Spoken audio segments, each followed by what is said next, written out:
If the little one in your house runs to the door every single time you come home, are you sure you actually understand what they are saying?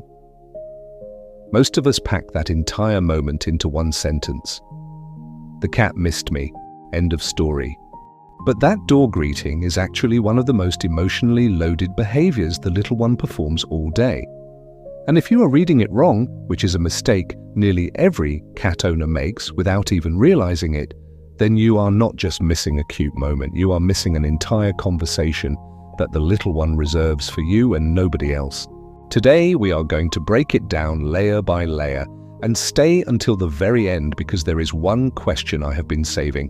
Why does the little one choose the door? Not the couch, not the bed, not any other warm spot in the house. Once you hear the answer, you will see this entire door greeting moment in a completely different light. It goes far deeper than you think. One when the greeting is actually a demand. Let's start with a truth that stings a little. That adorable door greeting. Sometimes it is not a greeting at all. You keep telling yourself the little one runs out because they missed you. But there are times when your fluff ball meets you right at the threshold, and what they are actually saying is not "I missed you." It is, "Finally, you are back. Now handle my business." And once you learn to tell the difference between those two, you will never look at that moment the same way again. Let me show you how to read it. If the little one greets you and immediately turns around toward the kitchen, stops, and looks back at you, that is not affection. That is an escort mission. They are leading you straight to the food bowl because in their mind, you walking through that door means the restaurant just opened. And it is not just about food. Some of them greet you and march you straight to the litter box because they have been holding out all day waiting for you to clean it. Others won't stop meowing the second you step inside, not because they missed the sound of your voice, but because their entire day has been mind-numbingly boring and you are the only source of entertainment that just showed up at the door. And this is where the science flips the script. A study from the University of Sussex discovered that cats have independently developed a very specific type of vocalization. They blend a purr with a high-pitched cry that sounds eerily close to a human baby's wail. And it is specifically engineered to hijack your brain into responding immediately. The little one figured out how to push your exact emotional buttons, and they deploy it the second you crack the door open. So how do you tell a loving greeting apart from a demand? Look at what happens immediately after. The little one greets you and lingers, staying close. That is connection. The little one greets you and leads you somewhere. That is a request. Both are valuable, both are communication, but only one of them is what you have been assuming all along. 2, the first 10 seconds that make or break it. Now here is the moment you are wrecking every single day without even knowing it. The first 10 seconds after you walk through that door. Be honest, what is the first thing you actually do when you get home? Kick your shoes off, pull out your phone, toss your bag on the chair, shout something into the house. Meanwhile, the little one is right there, looking up at you, and you just walk straight past them. Here is why that matters more than you think. Cats are not dogs. They are not going to beg you for attention a second time. When the little one comes all the way to the door, they are offering you a moment of connection on their terms. And if you blow right past it, they register everything. Not with drama, not with a tantrum. They just quietly stop expecting anything from that moment. And here is where it really stings. Over time, some of them stop coming to the door altogether, not because they stop loving you, but because they learned that the moment never leads anywhere. You come home, your mind is somewhere else, and they get nothing back. So they let go before you ever do. But the good news is that fixing this costs you almost nothing. 10 seconds, literally 10 seconds. When you walk in, pause for a beat, lower yourself down, dial your energy back, and give the little one calm acknowledgement. Let them sniff your hand, rub against your leg, do their thing. You don't need to pick them up. You don't need to make a big deal out of it. Just be fully present for the length of one slow breath. That is enough to keep that door of connection wide open. If you just realized you have been walking straight past the little one in those first 10 seconds all this time, try it tonight when you get home. Then come back here and tell me, did the little one look up at you longer than usual? And hit subscribe so we can keep fixing the moments that are quietly leaking trust like this one. 3. Your cat memorized your exact schedule. The reason that door greeting is so precisely timed is because the little one memorized your schedule a long time ago. Did you know the little one can hear your car pulling into the street before you even cut the engine? Sounds like an exaggeration, but the science fully backs it up. Cats can detect sound frequencies up to 64,000 Hz, nearly double the range of a dog. So the sound of your specific car engine, your specific footsteps on the sidewalk, even the way you fish your keys out of your pocket, and the little one has all of it memorized. But it goes deeper than just sound. Cats are astonishingly sensitive to repeating patterns. They learn what time you wake up, what time you leave the house, and almost down to the minute, what time you come back.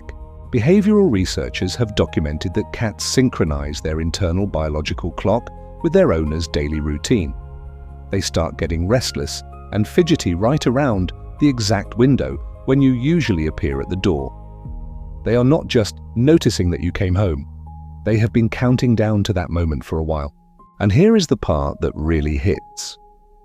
On the days you come home late, that door greeting is completely different.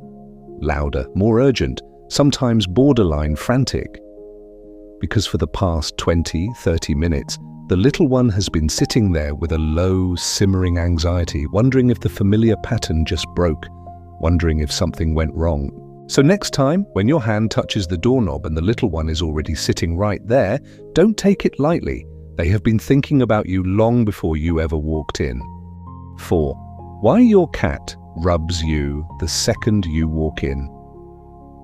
So what about that very first move, the second you step inside, the little one pressing their head against you, rubbing their body along your legs? Most people assume that is just a greeting, but what is actually going on is far more deliberate than that. The little one has scent glands running along both cheeks, across the forehead, and at the base of the tail. When they press themselves into you right at the doorway, they are not being affectionate. They are marking you. All day long, you have been out there picking up every scent imaginable, the places you visited, the people you met, the food you ate, maybe even the scent of another animal. And to the little one, you just walk through the door as a stranger reeking of unfamiliar smells. That head rub is how they fix the problem. They are layering their own pheromones onto your body, so you smell like home again, so you belong to their world once more. Researchers call this behavior bunting, and it is one of the most intentional scent marking operations a cat performs. And here is the detail most people completely miss. If you come home that day carrying the scent of another cat or dog, that greeting gets longer, more intense, and noticeably more urgent. The little one is not being clingy. They are pulling overtime to erase a scent that does not belong here and stamping their ownership seal right back onto you. 5. Your cat reads your mood before you speak. But even before marking you, the little one has already finished another task. They read you before you even opened your mouth. Have you ever noticed the little one behaves differently depending on the kind of day you just had? That is not a coincidence. The second you step through that door, the little one has already scanned you. A study published in the journal Animal Cognition found that cats can distinguish between different human emotional expressions and actually change their own behavior based on what they read. So when you walk through the door, stressed, frustrated, or anxious, the little one already knows before you even set your bag down. And here is what makes it even more fascinating. They don't just detect it, they respond to it. If you walk in carrying heavy energy, some of them will keep their distance, not because they don't care, but because they are being cautious. Others do the exact opposite. They move closer, as if checking whether you are okay. It depends on the bond the two of you have built. Think about that for a moment. The little one is doing something that most of the people around you don't even bother with. They are paying attention to how you actually feel, not what you say. 6. Why your cat waits at the door, not the couch. Now let me answer the question I have been holding since the very beginning of this video. Why the door? Why not the couch, not the bed, not some other warm corner? Here is the reason. The door is the single most vulnerable point in the little one's entire territory. It is where the outside world punches through. Every unfamiliar sound, every foreign scent, every potential threat funnels through that single point. And the little one understands this better than anyone because they have been monitoring that exact point all day while you were gone. So when they plant themselves at that exact coordinate to wait for you, they are not just being cute. They are positioning themselves at the exact spot where safety and danger collide in their world. And they choose to be there because you are the thing that makes that dangerous point safe again. Animal behavior researchers discovered something powerful. For many cats, the owner functions as a secure base, the exact same concept used to describe how a child feels when a parent walks back into the room. Stress drops. The entire nervous system finally unwinds. Your little one is no different. The second you step through that door, the state inside their body genuinely calms down simply because you are home. So next time you open the door and see the little one sitting there looking up at you, remember this. That is not a habit. That is not hunger. That is the little one telling you, in the only language they have, that you are their peace in a world they have never fully trusted, and they have been waiting all day just to feel that again. Tonight, when you get home, pay attention to what the little one does in those first 10 seconds, whether they lead you somewhere or just stay by your side.